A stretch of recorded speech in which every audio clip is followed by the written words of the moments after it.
Graça e paz, irmãs.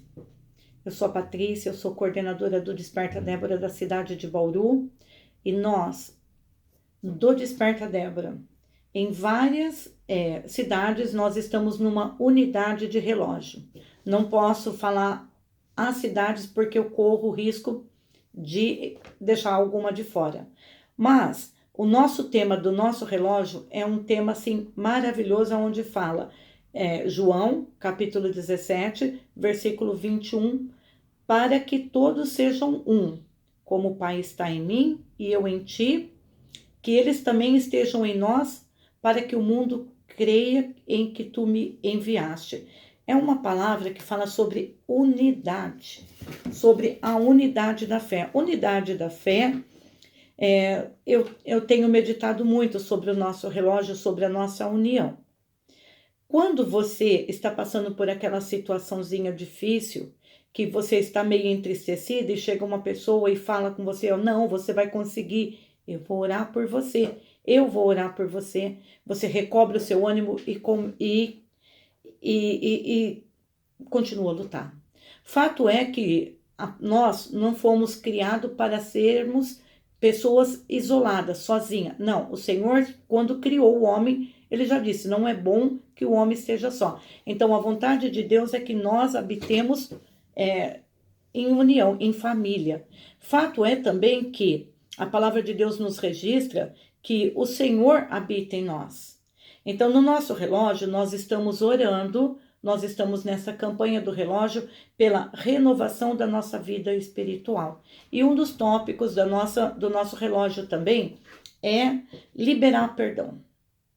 Eu estava lendo sobre liberar perdão, Mateus 18, versículo do 23 até o 35. Liberar perdão. Diz a palavra do Senhor que um rei, ele chamou uma pessoa que devia para ele muito, muito, muito. E ele falou assim, vamos fazer conta do quanto você me deve. Então ele não tinha como pagar e esse rei falou para ele assim no versículo 25. E não tendo com o que pagar, o seu senhor mandou que ele e a sua mulher e seus filhos fossem vendidos com tudo quanto tinha para que a dívida lhe pagasse. Então, este senhor chamou o seu credor e fez conta. Olha, você me deve isso, isso, isso. Aí o credor falou, não tenho como pagar. Ele falou, não tem problema, você vai ser vendido, sua mulher vai ser vendida como escrava, seus filhos serão vendidos, tudo quanto vocês têm serão vendidos. E você quita a dívida. Tranquilo, é uma coisa certa, mas aquele credor, ele se humilhou na presença daquele senhor e disse, tenha misericórdia de mim, né? Tenha misericórdia, ser generoso, eu vou pagar. Mas aquele senhor, ele se moveu de íntima compaixão, ele foi além, ele não foi generoso. Ele não falou assim, olha, então você vai trabalhar e por mês você me traz tanto, tanto, tanto, tanto, e você está me devendo, você me paga, e você vai viver aquela vida regrada porque você tem que me pagar, não. Ele foi generoso, e a palavra de Deus fala que, no versículo 27, ele se moveu de íntima compaixão e perdoou a sua dívida.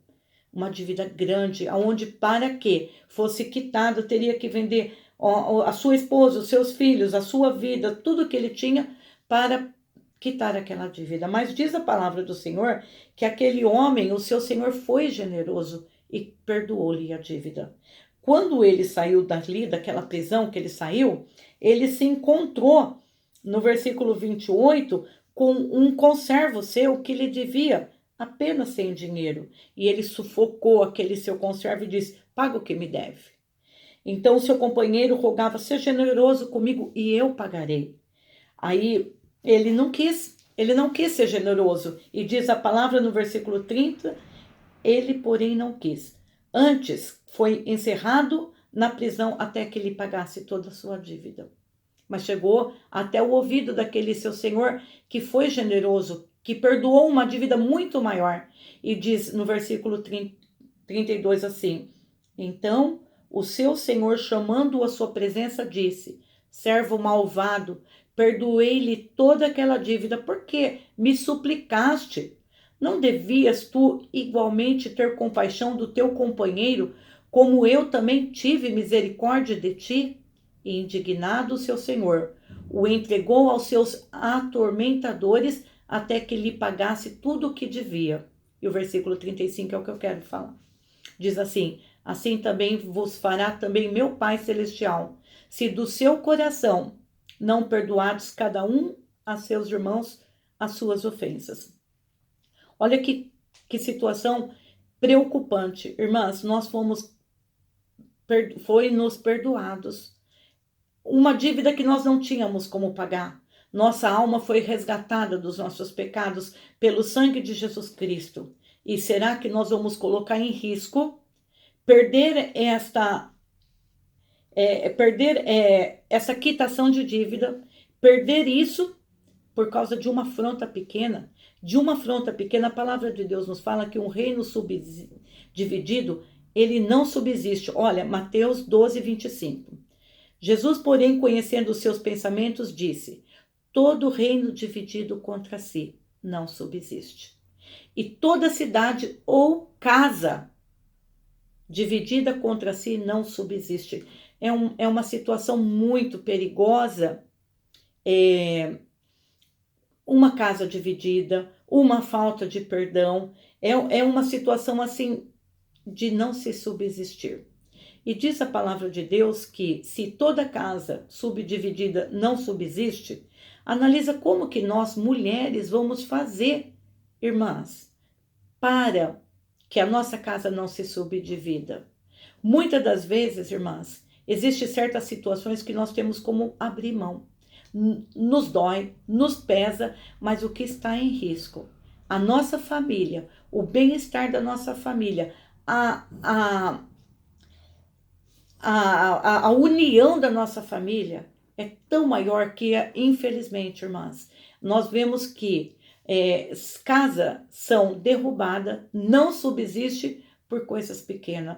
Quando eu era nova, hoje eu tenho 57 anos, eu sempre ouvia falar nos congressos que eu ia, nos estudos, que existiam casamentos e família dividida, até mesmo porque tinha marido que deixava a pasta de dente aberta.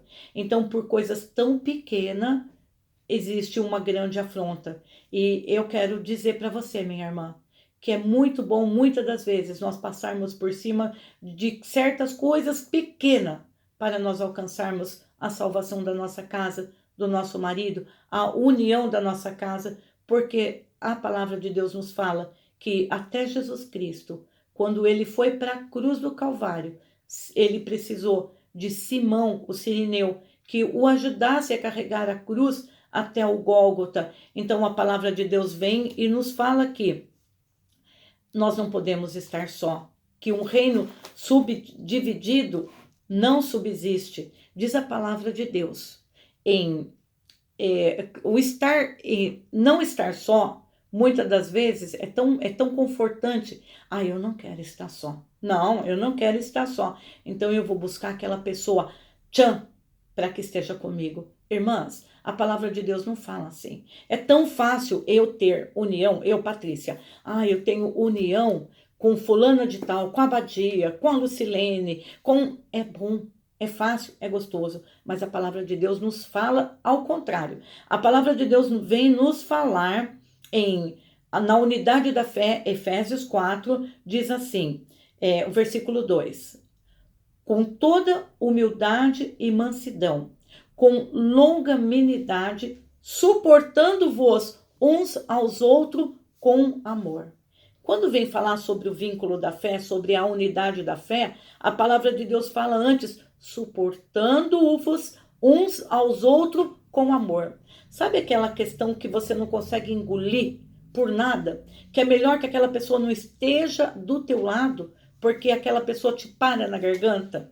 Sabe aquela situação dentro da tua casa que você não consegue engolir? A palavra de Deus está te dizendo hoje, na unidade da fé, suportando-vos uns aos outros com amor. É suportar, é pagar o preço, é engolir, é resistir, é subsistir. Sabe? É ser a coluna da sua casa, diz a palavra de Deus, procurando guardar a unidade do Espírito pelo vínculo da paz. Vínculo da paz é estar em paz, sabe?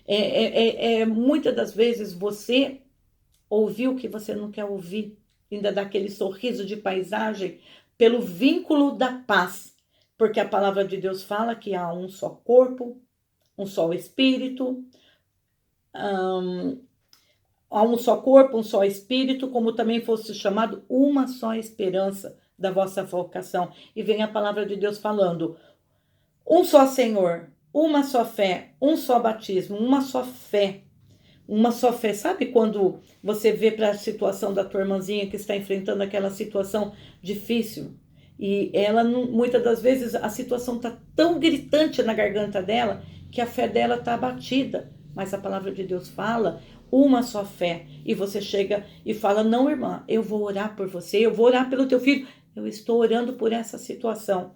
Uma só fé. A fé dela é com a sua fé, ela se renova, ela se fortalece até que haja uma vitória, porque a vitória da tua irmã, a vitória minha, a vitória daquela irmã tem que ser uma só vitória, a unidade da fé. A palavra de Deus vem falando. Eu gostaria de contar uma história, eu sempre gosto de contar uma história sobre a ratoeira e o rato. Diz uma historinha, uma historinha que o rato, ele morava numa fazenda e ele viu quando a mulher do dono da fazenda chegou com um embrulho. Ele pensou assim, o ratinho: nossa, que bênção, agora eu vou comer alguma coisa diferente.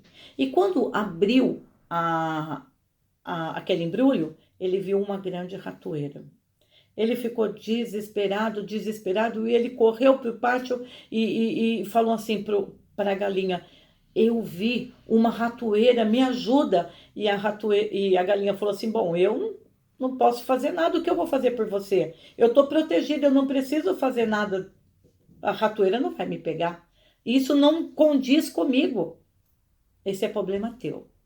Aí o ratinho, no seu desespero, correu pro porco e falou: porco, eu vi uma ratoeira, me ajuda, me ajuda.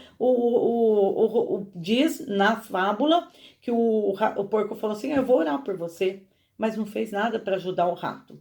Então ele, desesperado, foi lá na vaca e falou assim, no curral da vaca: vaca, me ajuda, eu vi uma ratoeira, eu preciso muito da sua ajuda, eu preciso demais da sua ajuda. E diz a palavra, diz essa fábula, que a vaca falou assim: você tá brincando comigo, né? O que tem uma ratoeira? No que uma ratoeira vai me atingir? Você tá brincando comigo. E não ajudou aquele ratinho. E diz que um dia de noite, a ratoeira fez um clique e a mulher do fazendeiro levantou correndo de madrugada e falou: peguei o rato. Agora peguei o rato. E correndo no escuro foi ver, tinha a ratoeira pego uma cobra e a cobra picou esta mulher. E essa mulher foi para o médico e voltou para casa com febre. E para que fosse curada a febre dela e melhorasse, o fazendeiro matou a galinha e fez uma canja. Porém, com o passar dos dias, aquela mulher não melhorou e começou: vem uma família, vem outra família, e vem uma irmã e vem uma cunhada visitar essa mulher. Ele matou o porco para poder alimentar aquelas pessoas que vieram para estar cuidando daquela mulher. Como aquela mulher não melhorou e morreu, e muita gente veio para o funeral, o fazendeiro matou a vaca e fez com a vaca alimento para aquelas pessoas que estiveram no funeral. E o ratinho ficou ali naquela fazenda. Irmã, o que eu quero dizer com isso? Que o problema da tua irmã, que o problema do teu filho, que o problema do teu marido, que o meu problema é problema seu. Nós temos que ter uma só fé, um só Senhor. Nós temos que ser um como o Senhor é. E diz a palavra do Senhor que Ele estaria conosco todos os dias, até a consumação do século. Analisa você que se o Senhor está conosco, nós estamos todas em união, uma só fé, um só corpo. A palavra de Deus nos fala que um só Senhor, uma só fé. Que nós possamos guardar a união nossa, que nós possamos perdoar aos outros, sim, e que nós possamos nos importar. E assim como até Cristo teve a sua cruz carregada pelo Simão Cirineu, que nós possamos, como diz a palavra no versículo 2 de Efésios 4, suportando-os uns aos outros com amor. Vamos suportar e ajudar os nossos irmãos que estão precisando carregar a cruz, e vamos fazer da vitória da nossa família, da vitória da nossa casa e dos nossos irmãos, a nossa vitória. Amém?